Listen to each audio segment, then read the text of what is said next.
Hello, today I'm going to talk about autism traits in childhood. I have done a video about this ages ago, but the quality of the video was shite. And a few people complained about the volume and all that, and somebody just asked me to do one about this earlier on Instagram, so I thought, why not? So I'm just going to go on the traits that I had when I was a kid. Obviously, things have changed since then.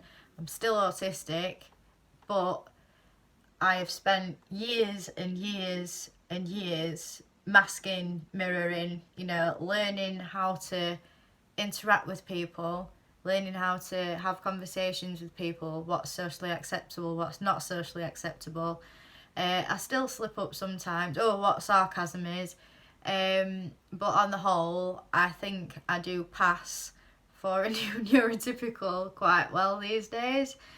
But the people say that they can't tell that I've got Asperger's. Haven't seen me, in my own home, in my own time, looking at pictures of brutalist council flat buildings with my thumb in my mouth. Um, you know, so they only see what I want them to see. It's like YouTube. I only put YouTube videos up where, I don't mind people seeing me like I am. Do you know what I mean? I have thought about putting a video up of me having a meltdown, but like every time I have a meltdown, the last thing that I'm thinking of is, oh, let's film a video and put it on YouTube. I'm thinking,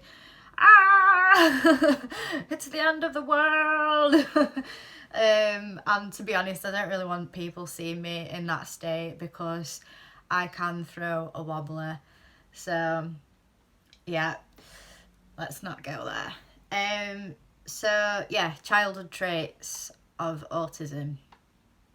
The first one for me was the inability to see things from other people's perspective. Like at school, I would make up these really elaborate, in detail games, like zombie games and like post-apocalyptic games, and I made up so many weird and wonderful games at school that basically relied on imagination. And I didn't understand that the other kids in the playground who I was trying to tell this game to didn't really understand, what the characters looked like, what the location looked like, what the storyline was. I just assumed that they knew what I was talking about, and like when they acted it out wrong or like played off character or whatever, or said the character's got blonde hair when it's got red hair or something, I'd be like, no, it's not like that, don't do it like that, that's wrong, why did you do it wrong, And it weren't because I was a little shithead, well, I was a bit, but it was just because I couldn't understand that they didn't know what I was thinking, and like why don't they understand it? And as well, like I didn't understand why the kids got upset when they did, or kind of like an empathy thing. But now I have loads of empathy, and if somebody's upset, like I can tell that somebody's upset, and I might have to ask them why they're upset, and like if I've done anything or whatever, because a lot of the time I don't know. When I know somebody like needs a listening ear or whatever, or needs help, then I'll be there, do you know what I mean? But back then, when I was like a really little kid, I just didn't have a clue. So, yeah. And then jokes as well. Like knock jokes. I just thought the joke was literally knock, who's there? So and so. I didn't know that there was like a point to the joke. Do you know what I mean? Like I'm still not very good with like actual jokes like that now. Even though I've got a sense of humour and stuff, like I'm not really, when somebody tells you to tell a joke, I don't know any. I don't even know any knock jokes. But when you're a kid in the playground, people are telling jokes and stuff, and you're just sort of like, I don't get it. It's a bit embarrassing. So yeah, there was that, and I didn't understand sarcasm until my early 20s. Yeah, my early 20s. Which caused a lot of upset and frustration from not just me, but from other people that, you know, were just being sarcastic in jest. I didn't pick up on that and thought they were being nasty to me, or, you know, they were saying something sarcastically, and I thought that they meant that, you know, and then, yeah, difficulty arises there. So that was quite a big one for me, because like when I was trying to make friends and stuff as I got older, you know, in my teenage years and all that, I didn't understand all that, and I felt kind of left out because I didn't understand all that. You know, I've just remembered something from school. Some lads in my year used to like run around the hall, and they used to shout abuse, and then somebody'd say don't shout abuse, and I didn't get it.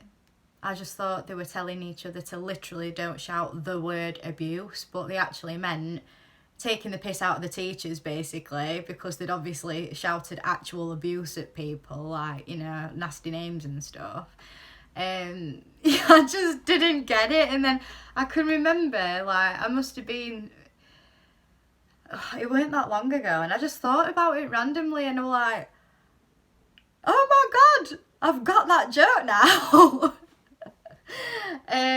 Which was, sorry, I had an itchy nose there, which was quite embarrassing, because at the time I was just like, why are they doing that? And I'm sure one of my friends must have tried to explain it to me, but I still didn't get it. So yeah.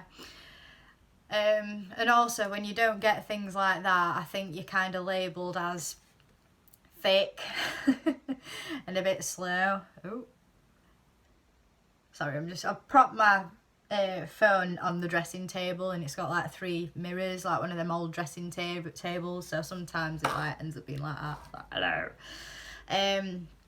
So yeah, there was that. And as a child, because I didn't have a clue about socialising and stuff like that, and how to speak to people, and, you know, what to say in certain situations, I copied a lot of my not vocabulary, like library of phrases to say, you know, like small talk phrases and stuff. Copied most of that from TV shows and films. So a lot of the things that I was saying were quite over dramatic. Quite American for somebody that comes from Yorkshire in the UK. And a lot of the time inappropriate. Because I just did not have a clue. So yeah. What's the next one now? Oh, we're going to say something then. ADHD again. Here we go. Give it 5 minutes. Eye contact. I was always told that I was rude, that I was insolent, that I was ignorant. You know, look me in the eye when I'm talking to you. You're not listening to me. You're lying. And inside I'm thinking, oh bloody hell, you know, why do I have to look at their eyes? It's fucking, you know. And I just didn't understand why I had to look into people's eyes when they're talking to me, or when I'm talking to them. You know, I can't just not. But that was a requirement, obviously. But I learned after a while that you can actually fake it a bit by looking at their eyebrow, or looking at the middle of the nose, or just looking underneath their eye, or, you know, look around the eye, not in the eye.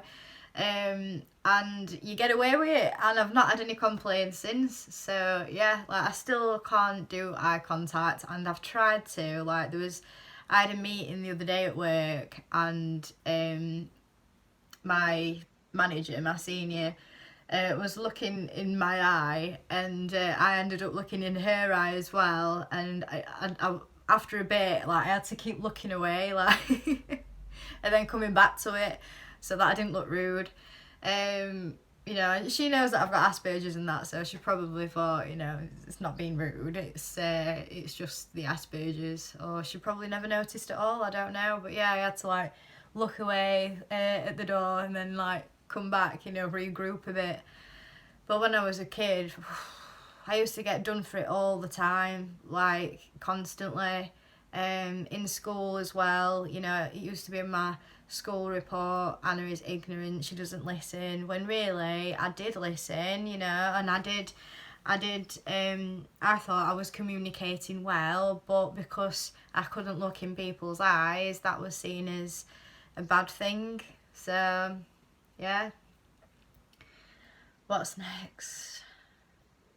Oh yeah, the special interest thing was obviously always there, always has been, always will. But because I was a girl, I think it manifested itself in more socially acceptable interests, like Polly Pocket. I used to collect Polly Pocket, and I had a vast repertoire of Polly Pocket built up over the years. And I used to organise them all and everything.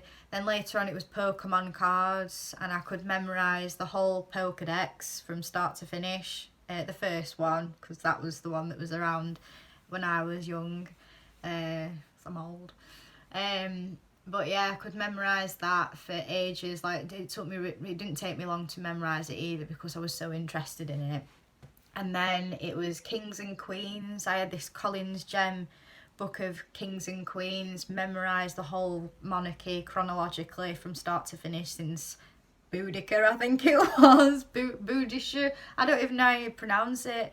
I don't think I've read anything about that woman since the Collins Gem Kings and Queens book, at which point, you know, I didn't know the pronunciation for it. And then I think at the same time as that, I got obsessed with Middlewood Hospital, which was a psychiatric hospital that was down the road from where I grew up. Still got that one today. Ask me anything about Middlewood, I'll be more than happy to tell you. So yeah, there was a few things, but when I was younger, I tend to get obsessed with people, which sounds really creepy, but it wasn't like in a creepy way. It was like, you know, I'd make a friend and they were my friend, and if somebody else made friends with them, I was like, my friend, how dare you? And I'd get all funny and, you know, upset and stuff, and cry to my mum, and my mum had to explain to me, well, they're still your friend, but you're allowed to have other friends, you know. So that took me a while to get my head around that. But yeah, they're the main traits of autism from my childhood. I was just a bit of a weird kid, to be honest, and, you know, very confused all the time, quite depressed child.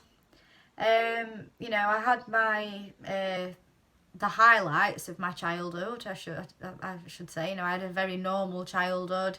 You know, there was always food on the table and a roof over my head and all that. But, you know, it's just one of them, innit? When you're autistic and you're growing up autistic and you don't know that you're autistic, and your mum and dad just think that you're playing up, you know, or you're naughty or whatever, it is quite a difficult start to life. So yeah, and I think these days, you know, obviously there's more awareness about it, schools are more aware of it, but it's not really progressed that much. So yeah. But yeah, I'm just waffling now, so I'm gonna go and make my tea. So thank you for watching, and I'll see you again soon. Bye.